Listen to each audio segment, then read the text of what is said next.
tardes, bienvenidos y bienvenidas a Había una vez una mujer. Aquí estamos como siempre en nuestro espacio para reflexionar, como siempre lo hacemos, sobre los temas que nos interesan como mujeres reales. Atención, porque hoy en el Día de la Acción por la Salud de la Mujer vamos a estar hablando justamente de este tema. Ya pasamos al tema, pero primero, como siempre, les cuento que estoy vestida por Mami Chula en Santo Tomé, en Colón y Candioti. Allí ustedes encuentran todo lo que buscan: vestidos de fiesta, ropa informal, todos los talles para las jóvenes, para las no tan jóvenes. Y fíjense, aquí tenemos este vestido que está bastante canchero, muy informal, y con los colores del otoño, que es la estación del año que estamos transitando. Muy cómodo este vestido, se los recomiendo, en Mami Chula, en Candioti y Colón, en Santo Tomé. Bueno, nos vamos ahora rápidamente al tema que vamos a abordar hoy: salud sexual y reproductiva. Vamos a estar hablando del Día de la Salud de la Mujer, aquí en segundos nada más, no se vayan.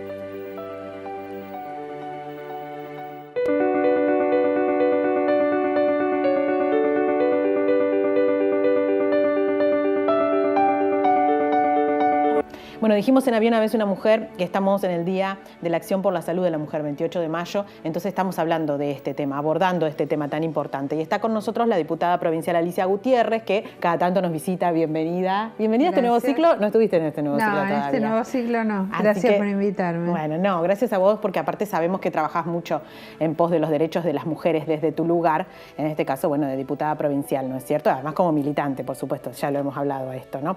Pero bueno, algunos proyectos que se han presentado en los últimos tiempos, en este mes de mayo, justamente, haciendo alusión a este día tan importante, ¿no es cierto? Contanos un poco de qué se trata. Sí, bueno, algunos proyectos están relacionados, que en el mes de mayo también conmemoramos el Día del Parto Respetado, sí, y que tiene que ver con la salud y un derecho fundamental, un derecho humano de la mujer, que es el de parir en determinadas condiciones que le brinden bienestar, tanto a ella como a su bebé.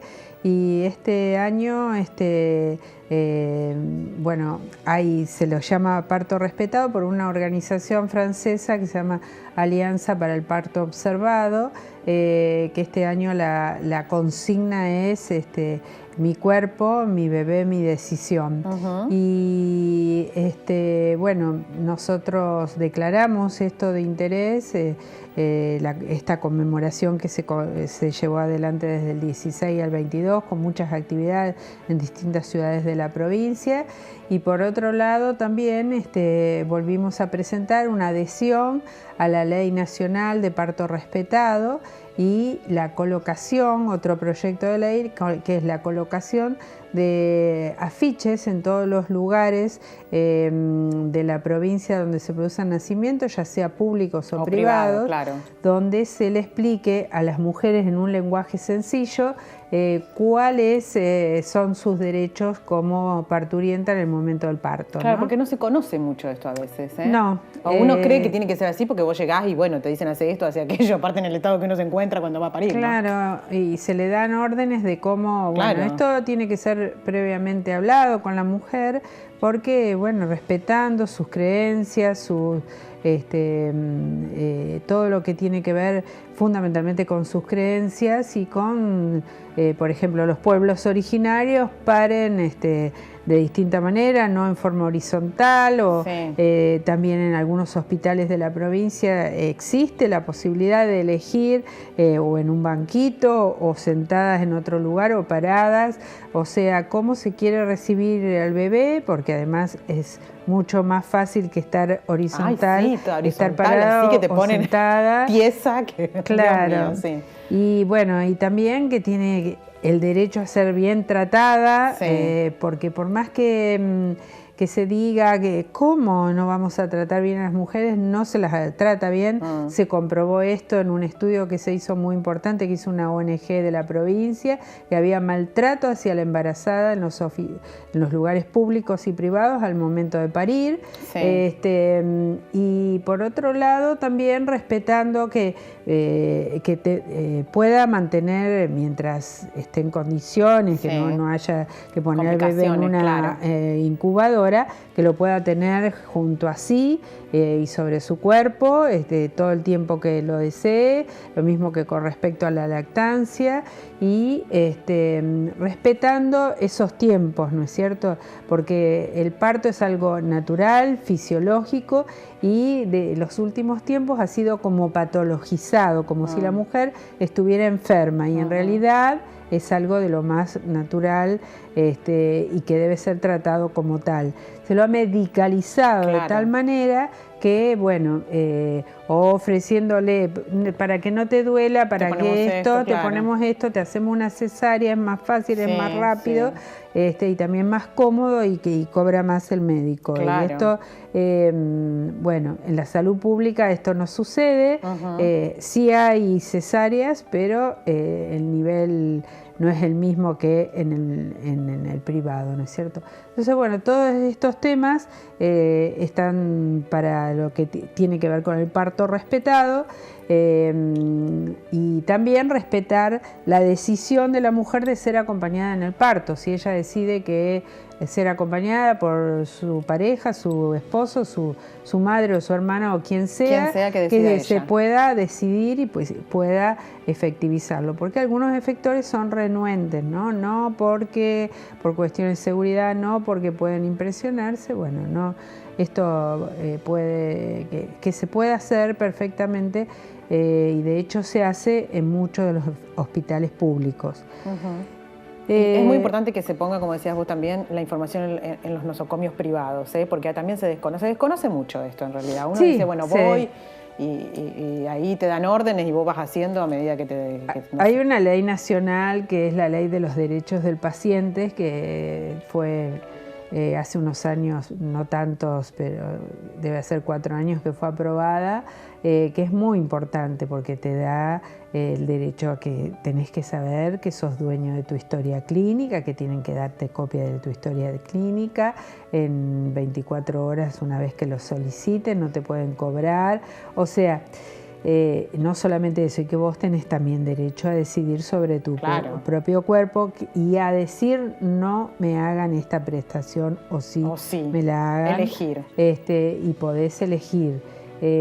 Por eso es muy importante que se respeten todas estas cuestiones y que las y los pacientes sepan también, en el caso de las parturientas, con mucho más razón, cuáles son sus derechos al momento de parir. Claro. Por eso estamos planteando de que se coloque la cartelería necesaria. Claro. Alicia, ¿y cómo estás viendo el tema de la salud en general de la mujer, digamos, cómo se está llevando a cabo en la provincia, salud sexual y reproductiva, que también vamos a estar hablando de esto con un funcionario en el próximo bloque, pero quería preguntarte a vos como legisladora y sabiendo, digamos, que conoces de estos temas y siempre te preocupás, ¿no?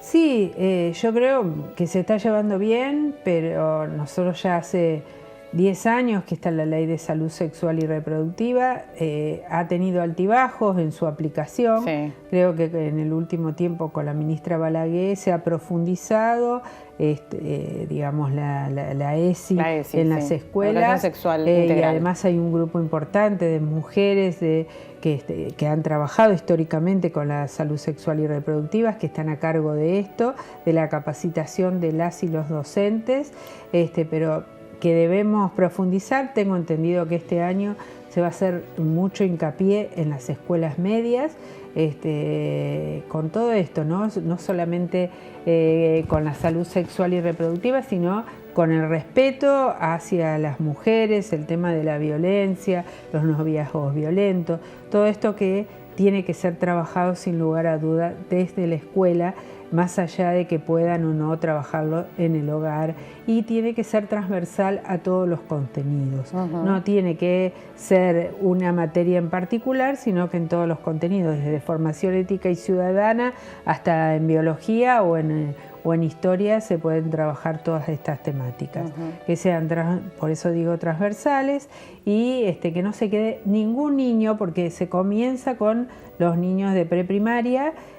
Hay una serie de juegos didácticos ahora para transmitir esto, pero que ninguna escuela, ni pública ni privada, porque además no pueden negarse porque es una ley y hay que cumplirla.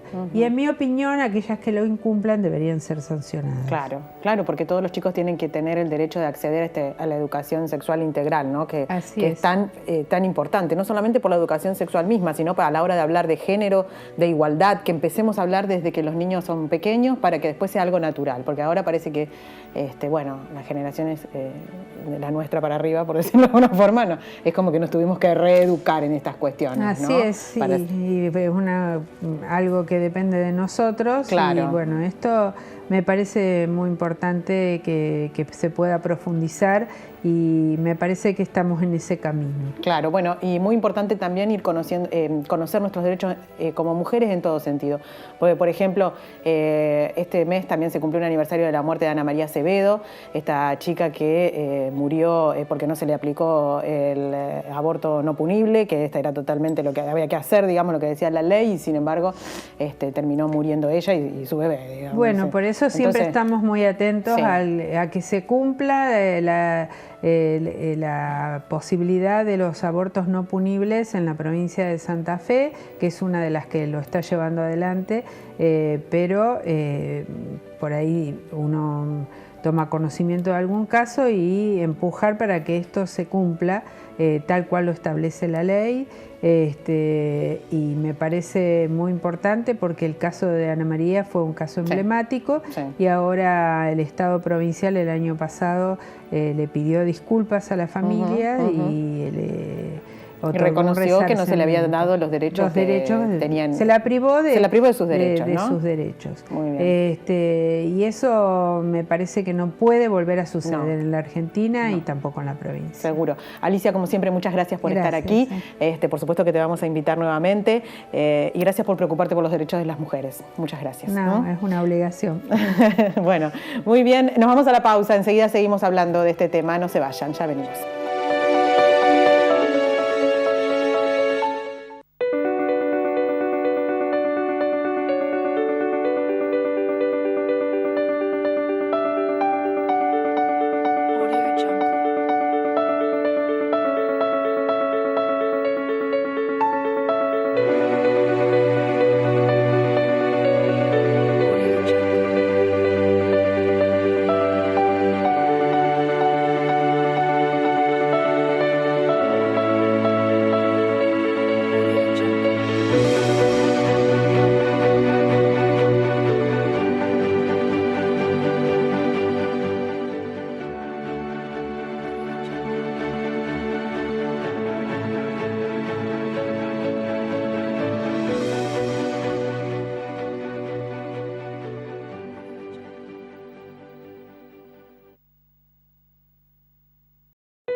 Bueno, continuamos en Había una vez una mujer. Estamos hablando, hoy es el Día de la Acción por la Salud de la Mujer, así que estamos hablando de este tema, de la salud de la mujer, y está con nosotros Oraldo Llanos, que es director provincial de Salud Sexual y Reproductiva. Le damos la bienvenida a nuestro espacio. Muchísimas gracias por estar aquí, Oraldo. Gracias. Muy amable. A vos, por favor. Bueno, ¿cómo se está implementando este programa de salud sexual y reproductiva? Cuéntenos un poquito. En la provincia, bueno, es una línea de trabajo. Nosotros, más que un programa en sí mismo, eso es el programa de Nación que lo toma así más focalizado, más orientado, así más dirigido. Nosotros lo vemos más que nada como la propuesta de salud sexual y reproductiva como una propuesta permanente, que esté permanentemente agendada por los mismos hospitales, los centros de salud, en la propuesta grande del Ministerio y particularmente de nuestra dirección. Nos encargamos de muchos aspectos, grande, y muchas veces lo comentamos como decir, cronológicamente como si fuera el proyecto reproductivo de esa persona. A veces lo de reproductivo suena mucho a fábrica, pero a veces es complicado elegir la palabra. Puede querer reproducirse o no. Digamos. Sí, puede querer. La opción es por ahí no utilizar ese beneficio. Claro. Y otras veces sí, o modularlo. Bueno, el Estado acompañaría en ese aspecto. Por eso lo vemos desde el desarrollo, desde la niña o el niño en adelante, acompañándolo con su familia, su contexto de vivencia del día a día, en el centro de salud, que ese crecimiento y desarrollo sea correcto, y particularmente en el momento de que ya está la capacidad de generar un embarazo, bueno, cómo se acompaña a esas decisiones, con qué insumos. También un poquito el tema de los insumos es fundamental en esta propuesta de salud sexual y reproductiva. Insumos llamamos a anticonceptivos, profilácticos, implantes subdérmicos, anticonceptivos, que fue el año pasado, los implementamos en la provincia. La folletería, todo lo que ayuda a ese acompañamiento. A esa educación sexual y reproductiva. Claro, porque es muy amplio, tiene que ver con el concepto de género también, de los distintos géneros, cómo juega todo eso ahí en ese desarrollo. Claro, para que cada hombre o mujer pueda tomar sus propias decisiones con respecto a este tema, ¿no? Cuidarse, y en todo sentido lo digo, obviamente, y elegir si quiere, la mujer si quiere tener hijos o no, etc. Los insumos vienen el programa es nacional, digamos, ¿cómo coordinan ustedes con la nación? Y más ahora que ha cambiado el gobierno, ¿cómo se ha ido con esto? Es todo un tema. Nosotros tenemos un espacio que es permanente, de unión de todas las provincias en el ámbito de la nación. Entonces acordamos las estrategias. Dentro de esas, la de los que llamamos insumos. Hay un cambio de gobierno nacional, hay todavía interrogantes, hay que ver cómo acoplamos la propuesta, porque con el gobierno anterior tuvimos muchos años, con muchos encuentros, algún desencuentro, pero hemos sabido construir muchísimo. Del gobierno nacional, por todo lo que se va desde la provincia, nos devuelve en este tipo de elementos tangibles, como puede ser anticonceptivos, como decíamos, todo, antibióticos, lo que fuera. Y también en capacitaciones. Nosotros en la provincia acordamos eso, lo que va a venir acá. Si bien producimos en la provincia, a veces le vendemos a Nación para que le venda a las provincias, hay una integración fuerte. Hoy no estaríamos con falta de ningún tipo de insumo, por lo menos en salud sexual y reproductiva, y tengo entendido que tampoco en otros ámbitos, porque contamos en la provincia. Pero ha habido una demora momentos en que Nación, porque hemos charlamos en distintos momentos de este año con los responsables nuevos de Nación, y habían tenido dificultades, tal vez por alguna decisión, por algún proceso administrativo, pero hay provincias que tienen el faltante. Nosotros no, porque ya teníamos en el stock. Claro. Y es una decisión del Ministerio, particularmente del Ministro de Salud, que tiene la potestad en eso, de que no dejar caer ninguna estrategia fuerte como estamos teniendo por una falta de insumos. Se saldrá a comprar, como hemos hecho otras veces, y particularmente implantes subdérmicos, que es para una población que es más vulnerable, de menos edad o con alguna patología, que es un elemento muy amigable, dura 3 años, una condición que después podemos charlar, que fue realmente una estrella, porque nos ayudó un montón, y eso justificaría algún avance en otros aspectos que hemos tenido muy buenos, y bueno, ahí veríamos una de las situaciones que lo provocó. Bueno, decíamos de llegar con educación, digamos, desde que son chicos, los niños y niñas, ¿no es cierto? Pero a veces cuando uno lee alguna información tiene la sensación de que no se ha llegado, o de que no es suficiente, o de que vaya a saber qué es lo que ocurre, ¿no es cierto? Por ejemplo, leíamos titulares hace unos días atrás que en los hospitales se atendía un parto por día de nenas de entre 10 y 14 años, y uno como que queda paralizado ante esto, ¿no? Ese era el objetivo, digamos. Hay áreas nuestras que son muy conflictivas y muy complejas. Salud sexual y reproductiva es complejo, y ha sido siempre, y va a seguir siendo. Y hay cosas que nosotros desde un ministerio podemos tener lo que decimos más gobernabilidad sobre algún proceso, y otros que menos. Y estas cosas que tienen que ver tanto con el ámbito de la intimidad familiar, de distintas poblaciones, de distintos colectivos, no es fácil llegar. Claro. Y cuando nosotros veíamos fíjate cómo empezó. La Organización Mundial de la Salud nos premia por un proyecto que tiene que ver con la regionalización de maternidades. O sea, para mejorar donde las mamás iban a parir a sus hijos. O sea, que fueran realmente al lugar donde le daba más seguridad y donde nosotros podíamos sostener eso. Es un proceso enorme, se presentó un proyecto, la Organización Mundial de la Salud nos premió y nos sigue acompañando. Bajamos la mortalidad materna. La veníamos bajando, la bajamos más, dentro de poco vamos a dar los datos finales. Estamos muy contentos. Dijimos, bueno, pero vamos a focalizar más, como uno se para en lo que se llama discurso de derechos, en el derecho, en los que uno se mide un poquito por los que más lo necesitan a uno como Estado. Bueno, acá los adolescentes aparecen como un subgrupo y la maternidad adolescente. También se trabajó muy bien, pero dentro de esos adolescentes que estamos hablando, técnicamente se considera, para los indicadores estos, de 10 a 20, los de 10 a 14 y fracción, casi 15, son los más vulnerables, porque incluso por la legislación que hay, si hay un embarazo, uno debe ver si hay un abuso. Un abuso, una violación, Y bueno, eso costaba que, en el sistema de salud también, pero a veces en algún otro ministerio o en una ONG, o bueno, hay ONGs que nos han ayudado enormemente para hacer visibilizar eso, pero en la población no se registraba, o si se registraba se ocultaba bastante porque no se denunciaba, generalmente se da en el ámbito familiar o perifamiliar. Entonces tomamos una decisión que creemos que fue correcta por la repercusión que tuvo, nosotros teníamos la suerte de tener estadísticas desagregadas por esa edad, o sea, es focalizar, cosa que no ocurre, de acuerdo a informes internacionales, en el resto de Latinoamérica. En la nación no está ocurriendo así sistemáticamente, nosotros en la provincia sí. Lo venimos trabajando, es una alegría para nosotros. Hay mucho para trabajar, no alegría que haya un embarazo infantil, para nada, pero visibilizamos. Y en ese punto dijimos, bueno, tenemos que poner en el contexto, y ahí nos ayudaron ustedes los comunicadores, porque ese hecho de decir, bueno, esa cifra en realidad es un poco menor, incluso la tendencia es en descenso, y si en los últimos números que estaríamos cerrando descendió francamente.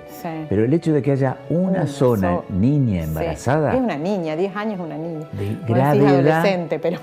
Total. Bueno, es un término técnico, si se quiere. Pero por eso también decimos el embarazo forzado en niños. Y la maternidad forzada que se termina. Que acompañamos a muchas organizaciones que lo categorizan como si fuera una tortura, equiparable a cuando se fuerza un embarazo en la guerra.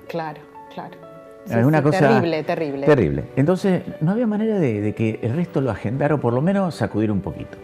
Entonces, gracias a, bueno, insisto, a ustedes, nosotros mismos ofrecimos estos datos, que nosotros en el contexto nacional estamos bastante bien, y como estamos hablando estamos satisfechos, pero todo eso bueno tapaba eso malo, que si bien vamos mejorando en la provincia, no hay que permitir ni un caso. La estrategia sería que se visibilice. Primero se visibilice, porque hay otras instancias que tienen que jugar acá. Fuertemente. La sociedad misma. Que se anime a denunciar, a desmistificar esta cuestión es complejo, que se oculta, digamos. Es muy complejo. Nosotros lo que proponemos, uno diría, bueno, pero está bien, se visibiliza, hay estadísticas, va mejorando un poco. ¿Cuáles serían las líneas? Bueno, la línea un poquitito, en el marco general, es eso, acompañar con las consejerías en salud sexual y reproductiva, acompañar a la familia, que no falten los insumos, que esos insumos que estamos hablando sean cada vez más amigables, es decir, que el adolescente particularmente pueda usarlos y apropiarse, no solamente para no contagiarse de algo, sino para realmente regular su fertilidad, tener un marco del derecho en cuanto a género, a su vivencia de género, a su autopercepción del cuerpo o de su manera de ser, acompañar en todo eso. Y también el establecer lazos más fuertes con los otros ministerios y otras áreas de gobierno, que en ese punto es fundamental. Y lo que estamos apuntando en diseño es de protocolos específicos dentro de lo que tiene que ver a la maternidad, en el caso de maternidad adolescente. Primero no llegar, pero si llegamos, que sea lo más justo posible, lo más afinado posible. Que lo transite de la manera más justa posible. Exactamente. Que no hay en Latinoamérica, no hay a nivel nacional protocolos de este tipo. Este mes de mayo se cumplió un aniversario de la muerte de Ana María Acevedo, este caso tan emblemático, lo hablábamos con la diputada Gutiérrez también. Me dicen que no tenemos mucho tiempo más, pero yo quiero preguntar por este tema. Temario. La implementación de ILE, de la interrupción legal del embarazo, ¿no es cierto? El año pasado, por ejemplo, se conoció, también por los medios de comunicación, que todos los médicos del Servicio servicio de ginecología del Hospital Iturraspe se declaraban objetores de conciencia, o sea que no iban a realizar la práctica, digamos, que esto, bueno, está previsto, ¿no? Están en su derecho, quiero decir, ¿no? Pero digo, ¿no es preocupante esta situación de que todos los médicos de un servicio de ginecología que se supone que tiene que brindar el servicio en el caso de que sea legal, estamos hablando de lo legal, obviamente, se declaren objetores de conciencia? Claro, la objeción de conciencia en el deber ser fue para respetar la creencia de cada uno, obviamente. Si bien lo consideramos que es más que un derecho, un privilegio, pero bueno, podemos discutirlo. No ocurre en otros ámbitos del quehacer diario. Y que muchas personas en un servicio, en un equipo que tendría que estar ofreciendo esto, ocurre eso, sí complica la labor, complica enormemente. Nos hemos abocado hace ya tiempo en esto, interactuando, y se ha tratado de mejorar la situación. Creemos que se ha mejorado, que se ha transitado un camino, pero hay que seguirlo mejorando, porque un efector tan importante de la ciudad y de la provincia en salud, ¿no es cierto? Estamos hablando, podría jugar un rol más fuerte. Claro. Bueno, vamos a acompañarlo. Lo que encontramos también para espacios, circuitos, se va redistribuyendo ese tipo de garantía de derechos a partir de una práctica concreta en salud en otras instancias de lo que tenemos armado en la provincia que han respondido con sobras, excediendo su capacidad.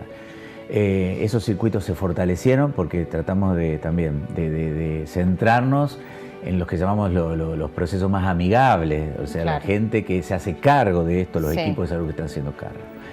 Así que eso lo hemos hecho en la provincia, y los últimos indicadores también, ya que por ahí a veces indicadores en salud, hicimos relevamiento 2014 y 2015, es la primera vez que tenemos un relevamiento que podemos dar cuenta ante ustedes, ante otras organizaciones, porque es fuerte metodológicamente hablando. Porque si no, antes eran estimaciones, se hacen tanto, o veíamos qué se había gastado, qué medicación para tal, o qué práctica. Era toda una cosa artesanal muy compleja, porque tampoco se anotaba, se inscribía, la gente no se quería hacer visible. Claro, está bien.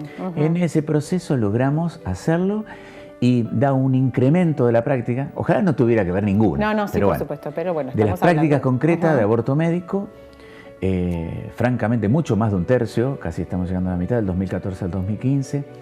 Esas prácticas generadas en adolescentes disminuyó casi a la mitad, que eran muy contadas, pero casi a la mitad. E incluso otra cosa muy buena para esta propuesta es que se pudo territorializar mejor. Originalmente en el 2014 prácticamente un 70% se generaba en el nodo Rosario, que es donde más se había discutido los temas años. Después en el nodo Santa Fe. Actualmente llegamos a un 60-61% en Rosario y un 25% en nodo Santa Fe, y después aparece Reconquista y Rafaela. Nos hablaría que está bastante parecido a la cantidad de habitantes que se está teniendo por nodo.